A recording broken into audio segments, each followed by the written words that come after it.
Bang Doli, terima kasih. Sekarang tertinggallah bolanya di Mas Syahrin ini. Tadi dikatakan bahwa Kim sudah menjalin komunikasi dengan semua partai, termasuk dengan PDI Perjuangan. Jadi nggak salah tadi kalau saya bilang ini tugasnya buat Mas Anies ini mencari jarum di tengah tumpukan jerami. Walaupun cuma 4 kata Mas Wali, tapi faktanya kalau partai semua diajak komunikasi bisa-bisa tinggal PKS sendirian, nggak ada yang akan mengusung Anies. Gini, kita ingin mulai dari peran partai politik. Kita tahu bahwa partai politik memiliki peran strategis, fungsi strategis sebagai agregator, artikulator dari aspirasi masyarakat. Dan itu tercermin ketika memasuki momentum Pilkada Jakarta bahwa semua survei menyatakan aspirasi warga itu ada pada urutan pertama Anies dan yang kedua Ahok. Nah, refleksi dari itu maka partai-partai menyalurkan aspirasi itu melalui kewenangan yang dimiliki, yaitu mendeklarasikan secara terbuka, secara resmi oleh PKS, oleh Partai Nasdem dan juga oleh PKB. Artinya bahwa konteks aspirasi rakyat itu disampaikan secara resmi dan tentunya itu sudah melalui mekanisme internal partai politik. Menyampaikan bahwa dukungannya kepada Anies Baswedan. Nah, dari sisi itu maka terlihat bahwa dengan 18 kursi partai PKS, juga Nasdem dan PKB ini sudah cukup syarat untuk maju daftar di KPU. Tapi kita nggak bisa menafikan tadi bahwa ada komunikasi yang dibangun Kim dengan partai-partai yang Anda sebut. Kita akan masuk di situ. Nah, untuk itu bahwa kita apresiasi kepada partai-partai ini yang telah menyatakan sikap secara resmi. Dan tentunya sikap resmi ini itu sesuatu yang istimewa, sesuatu yang mewah.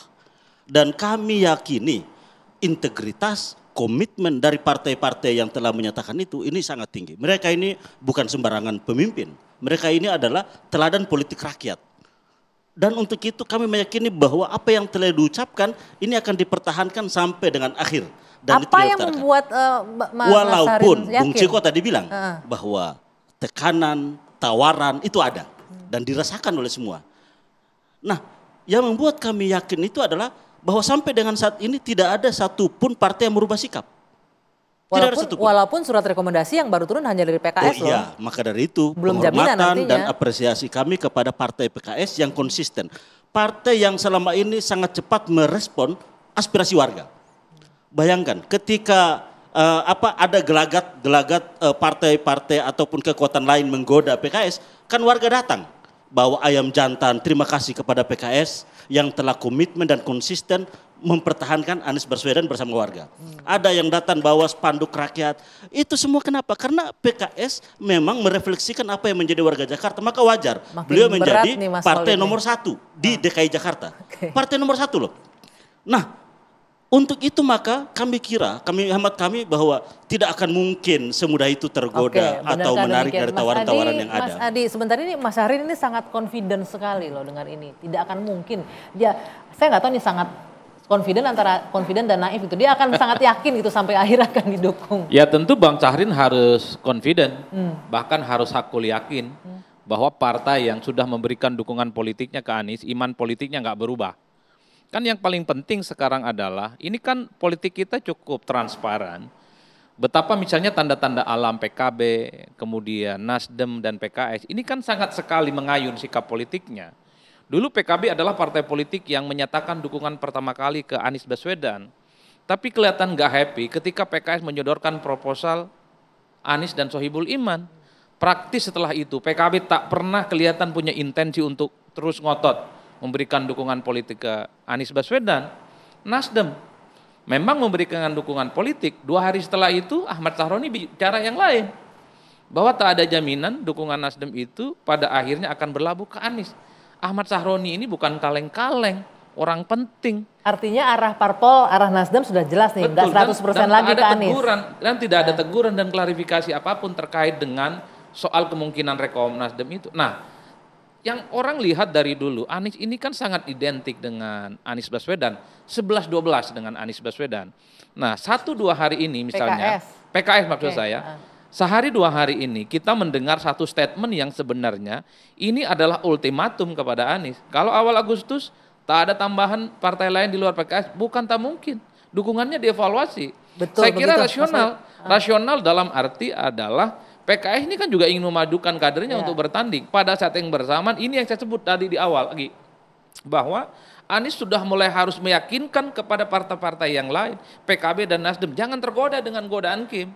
Dan dalam banyak hal, Kim pun juga tidak bisa disalahkan. Mereka kan ngomong ahlan wa sahlan. Ahlan wa sahlan ya partai yang lain, monggo gabung. Calon kita juga barang bagus, namanya Ridwan Kamil. Dan kalaupun toh ada kotak kosong, itu bukan dosa dalam politik. Tapi memang partai takut untuk melakukan kompetisi, melawan nama besar dan melawan mesin politik yang besar, namanya Kim. Dalam konteks itulah bagi saya, ini bukan soal Anies, bukan soal Ahok, bukan soal Ridwan Kamil. Hakikat pemilu dan pilkada itu adalah pertandingan antara orang dengan orang, bukan pertandingan antara orang dengan kotak kosong. Kan di situ sebenarnya teori demokrasi itu harus ditegakkan. Nah, Bang Doli, gimana tuh Bang Doli? Bang Doli masih menyimak, Bang Doli?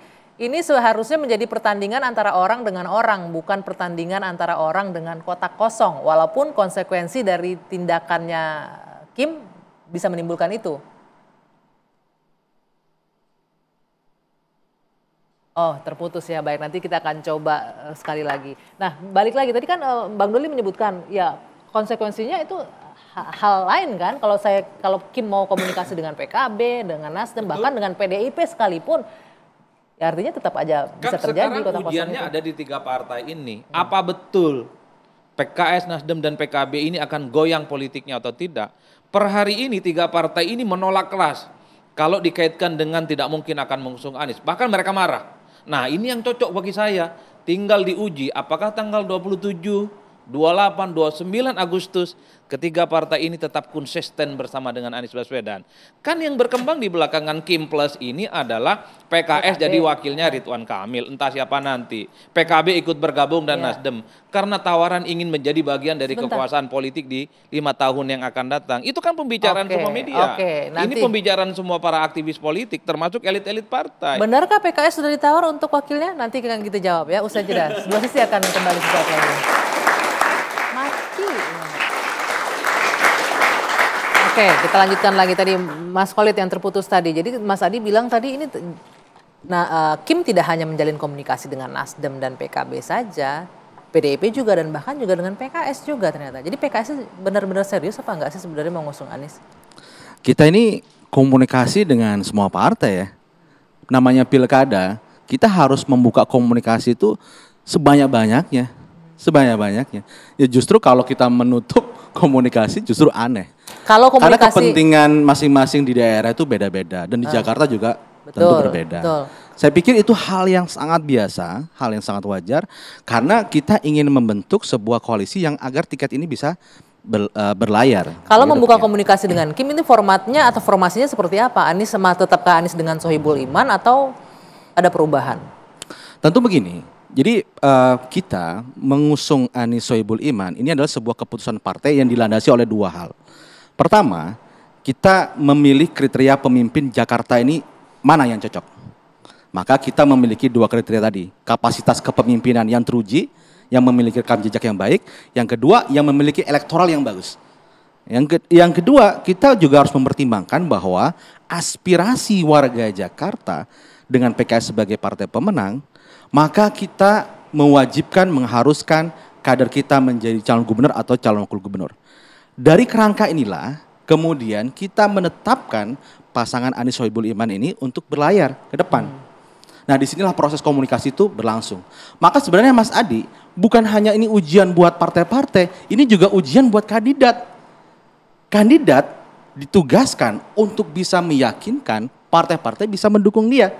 Disinilah pentingnya tugas kepemimpinan dari seorang kandidat tersebut.